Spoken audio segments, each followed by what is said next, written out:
Hello, ladies and gentlemen. Long here, and I am back from PAX East, and I had the pleasure of actually being able to check out some gameplay footage from Dune Awakening. It's coming up very soon, and so I wanted to get a chance to actually share with you some of the some really awesome footage that that the team behind Dune Awakening were more than happy to share with us with me. So, and I want to go ahead and share that with you. I want to go ahead and get a reaction. And so far, this first frame is actually looking pretty cool. I believe that looks like Paul Atreides without the device that goes up the nose. So, yeah. But anyway, let's go ahead and get started. I won't. I'm going to go ahead and shut up.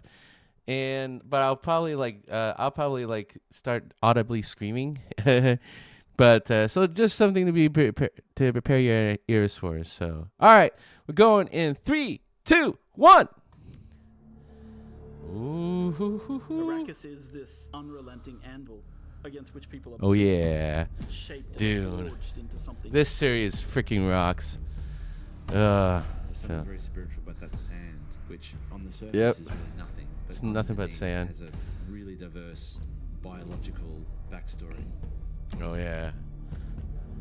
Jeez. One of my favorite lines from Frank Unreal Herbert. 5.2 in-game and in-engine. Great choice by Funcom. You just jam on the brakes and let the Okay. sparks fly into people's imagination. Wow. Chief Creative Officer Joe Bailos and Oscar-winning choreographer Arrakis Greg is a Fraser. test, is what the Fremen say. And the player comes right into the heart of that. God, it looks so beautiful. Amazing. Game at the base level. And it Holy begins smoke. like a traditional survival game. That's you it. know, Let like me you're see if looking I for can. water, you're looking for shelter. Jeez. Okay. Desert, I should have done that you first. take it. I'm learning. I'm So when we learning. talk about survival, sure, we start with the basic kind of survival. Bailos. And then when you've survived long enough, it's now time to think about political survival and how you Yeah. in the universe. Oh my God, that looks The amazing. approach we take when building a world like Arrakis is we kind of have to think about where are the stark lines and how do we Chief draw these Creative epic Officer. That's a spaces? pretty How do we cool make them title. feel huge Way to go, and the Bailos. player feels dwarfed by everything they see around them. The intention was Okay, every so time we saw the desert, Greg it was Fraser. highly Fraser. beautiful, and if you went out into the desert without the right protection, and Man, without these guys have knowledge some really that cool it was jobs. short I death, swear. If we looked at references Amazing. from some of the hottest deserts in the world, This is the Unreal visuals we Engine saw from 5.2, those deserts really? weren't enough. We needed this world to be even harsher.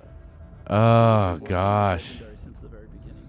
Jeez. Sharing with us assets from the film and Woo. allowing us to really understand the vision that Denis Villeneuve has for the world and his Villeneuve. characters and the way he's grounding Arrakis. Of course, Debatable how to pronounce his name. That large freaking scale. So yeah, we do freaking Giddy expand- Prime looks amazing. We have our own army of concept artists who are sending things back and forth with Legendary all the time. One of my best moments on this project so far actually was I got to go and visit the set of the first film with a group of the people from Man, the art Chris has got a directors, really the cool job. artists, and we got to walk around. Woo! That they had built in classic old school set building, massive. Dang. And we got to look at the ornithopters from Ah, the outside. oh We got to walk gosh, it around looks and get a so sense of their cool. scale. Well, I think what they had done really well is Dang. they'd been quite inspired. What I wouldn't do to get by onto a what a we Dune built set, in like Dune an Part Arrakis One. set. On a film, you're sort of led on a journey. That by must be the director same and by one. Script, whereas in a game, you have the opportunity to sort of Gosh, that looks so create your gorgeous. own journey. The most exciting Yeah. aspect for me is the fact that you can take what you've enjoyed and loved, and you can build your own stories, Oh, and your own yep. places, and that to me I think is that's the ultimate Sardaukar. goal is to have complete Ooh. control. Oh my. Using Unreal 5 to create a game is obviously one of the better choices. Unreal 5 gives us flexibility through the blueprinting system. It allows us to handle amazing graphics through the rendering system, the lighting system, such as Lumen. Lumen technology Good job, allows guys. proper light bouncing. If I had to I say truly one thing appreciate games the that craft benefits that from Lumen, it's player craft the heart and soul. spaces. Yeah. In our case, it's like you build a room and you place a window, and the window lets in natural light, and the light will fill the room in a way that feels real. And Oh my that God. technology hasn't existed before. before Unreal 5, in the olden days, you had to use what Right. we called the LOD system. Yeah, there you go. And that So meant that's you what had it was to create covered. assets That's at what my different LOD camera was levels, covering so up. it doesn't slow down everybody's computer. With It's Unreal basically 5, we their have this new little technology called nanite watermark. that breaks things down Nanite. to the right amount of polygons Okay. at the right distance. So for us, as a company, this has made an amazing difference to the visual detail of the world. It allows us to create Look at that. and then doesn't That's matter how freaking far away or gorgeous. how close we place it, it performs Goodness. well, and it looks great. Okay, Dune. Where Unreal worked for us on Dune. I don't know if was they're it's sandwa, a if they're fantastic pre-production and doing planning that, tool. but On Dune Part 2, we had some very complicated scenes, and we were able to previs all the way from Budapest what the light was going to be doing well in advance. It's the only tool that I've used, I would say, in my 25 the lighting years effects are that absolutely is spectacular. able to be used across a wide Oh, spectrum of gosh. films by different types of filmmakers. The Sandworms. most iconic creature in the Dune universe is the sandworm of Arrakis. And so we've tried to represent this in the game in multiple ways. So as a player, your first steps on the open sand, Uh-huh. you hear the hiss of the sand in the distance. The sandworm begins to move towards you. And when it gets Woo! closer, Yeah. you roar. Oh, As the rocks yeah. slam nearby. And at that point, you have only seconds to live if you Yep. cannot make it to rocky ground. I wonder This what is your kind of first suits step to it. sandworms. Yeah. And these are the little ones. Those are so your tradie suits, I think. When you're harvesting spice, the Maybe. giant ring-mouth sandworms that we've seen in the film will erupt underneath the Whoa! suck harvesters and equipment down into the sand. Yeah, that was a really awesome shot, by the way. The sandworm will always. Yeah, the first Dune movie. I can't believe they did it. They did the sandworm swallowing the harvesters We've so always well. had this innate drive to create something, to build worlds. Yeah. Whether it's They're in just their head, surrounded by whether it's in inspiration. text, whether it's on It's beautiful. screens, whether it's in games. Funcom as a company has been on this journey for a long time, creating multiplayer worlds where players can live out their dreams and fantasies. Mm-hmm. We were there in the Oh, beginning yeah. with massively multiplayer online games. We've been there in the beginning with survival open world crafting games. And Dune is a Mhm. combination of those legacies, bringing us forward into the future. It's the culmination of what Funcom means as a company and what we can deliver. And this legacy means that we need to really pay attention to what we're creating and how Yeah, we create it absolutely. for fans. Because I think at the heart of this, there's a lot of people out there who really want to live in the universe that Frank Herbert created, and they really want to live in the visual world of the films that they see from Dune. Oh, gosh. And so we need to create the gap between those two possibility spaces and create a game world where people can live out their fantasies that they've taken from Dune. And yes, it's a huge legacy, and it feels at times extremely overwhelming, but we really hope that we can deliver something for everybody.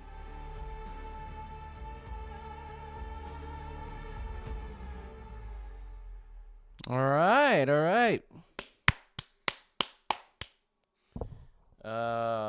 Beautiful. That was amazing. I see the concept art and like early images of like the sandworms. So if you looked at the David Lynch version, this is essentially like what you would get out of the sandworms. So this early concept, yeah. So if you look, I don't think you would ever believe me if we told you that those are sandworms, unless you had grown up at that era, or if you've been keeping up with like Frank Herbert's novels. Either way, not much to like look at nowadays in comparison with what Denis Villeneuve was able to achieve. He and his creative team. So quite amazing. Well done. So, yep. Of course, look at some footage, movie footage, and then comparing against the game footage that's been rendered in Unreal 5.2, which I think is like really smart was absolutely smart, smart move by Funcom for choosing Unreal Engine 5.2. I think it's still like one of the best engines to render like game footage of this like quality here. The sands look absolutely spectacular, amazing. If you had told me that like that like the backgrounds hadn't been fully rendered, I probably would believe you. I mean, they've done a great job of obscuring at least the background with some of the desert particles. So I think that really does help to mask any like rendering that might have texture rendering that didn't quite take. But yeah, this is such a great. Otherwise, this is such a really great environment to look at. It's just so awe-inspiring. And like, so this is the some of the footage that they also showed us at PAX East. So what you're seeing here is what like mostly had shown us at PAX East. There was some like fuller like gameplay demos, but otherwise like what you're seeing here, we have seen gameplay footage. It was at PAX East, and it was pretty freaking good. I quite enjoyed it. I'm sure it was pre-recorded before they showed us that footage, but it was. Yeah, but it looked really impressive. Oh, no, actually, yeah. So, or like maybe there was somebody live. Anyway, doesn't matter.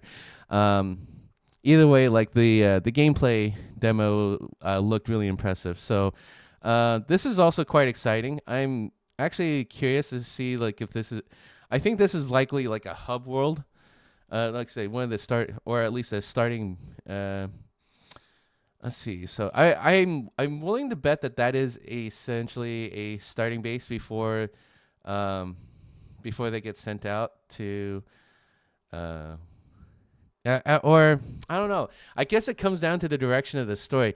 So my guess is that this is eventually what will become of your house as you progress in the game. So yeah, so like a military base in the middle of the desert here. So but I don't know exactly what direction we're heading towards yet, but we just showed seeing what could be like what looked like could be like intro footage, but that scene itself looked really impressive here. So okay, let's see. And then those are ornithopters flying over the desert. So yeah, This world. yeah. So I think that's kind of interesting.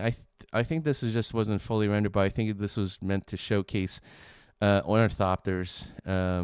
Just to focus on like animating the ornithopters properly, and then rendering it fully to just showing them like attacking like a rock, like a rock wall.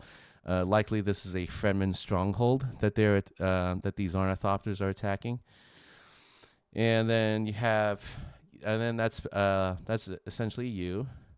Yeah, that sand is so beautiful. If you told me that was actual like in-game sand, I probably would believe it. So I'm kind of dense that way, but yeah, what it is.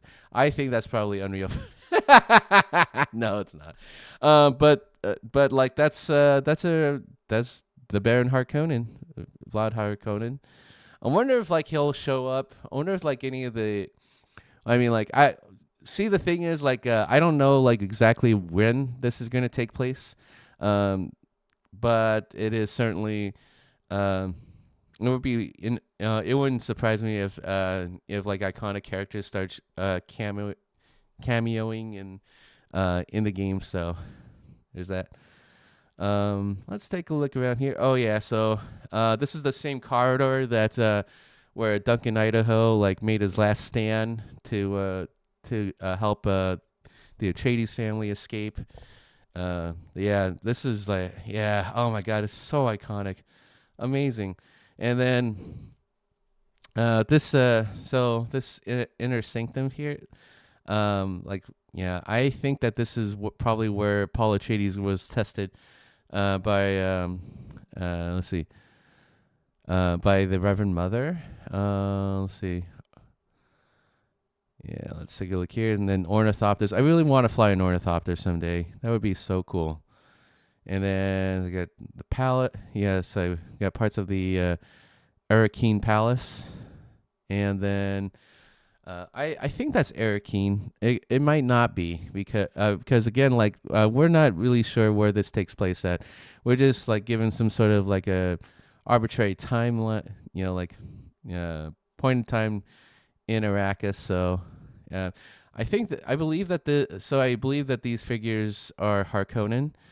So let's see. I wonder if we can actually peek a little bit more closely. Nope, I don't think we can. Yeah. So that's man. I think that's I want to say that that's Harkonnen. Likely it is. I think they're just simply like trying to scavenge around um, what appears to be a palace by night. So either way, that looks. I mean, like the. Let's go back to the palace. I think there's a lot of really good detail here. Not only that, but it also makes sense that like the decorations here and then along with the furniture that was left behind here, this tells me that there is a this is actually kind of painting a story. It's almost as though this palace was abandoned after the takeover. But I mean, there's a lot of sand that's been blown in here. Doesn't make sense for that sand to be like present here unless yeah, unless like unless it's been destitute for some time and it's probably been abandoned. So now they're looking for stuff that was abandoned in this cabin. So yeah. Oh my gosh, so amazing. All right. Okay, so it looks like this is a typical like a home. Likely this is an Arrakis home. Yeah, I don't think Fremen palaces look that nice here. So it looks like this might be Arrakeen. Or I don't know if Arrakeen actually factors in here yet. Likely it could be. Then there's more of that gorgeous interior though. So and then like here is like how they rendered, how they made so many layers of these mountains, and then they just layer them together to just get the detail they're looking for. So that's actually pretty impressive. I don't know much about how to develop graphics that gorgeous, but it's great to see that there's so many dimensions that they took into consideration. So looks like a lot of like layers that they'll put together eventually, and it'll just come up with something, this spectacular vista here. Oh my gosh, it's so crazy the amount of detail that has gone into this. Ah, okay. Let's see what else. Okay, looks like we're just doing some shields. And then we got some troops like stationed here. I wonder, I wonder what these panels are used for. I'm trying to understand if it's like a sand trap or if it's yeah. Yeah, unfortunately I don't know exactly what these panels are for, but they do look pretty good though, so I'm pretty sure they have a purpose.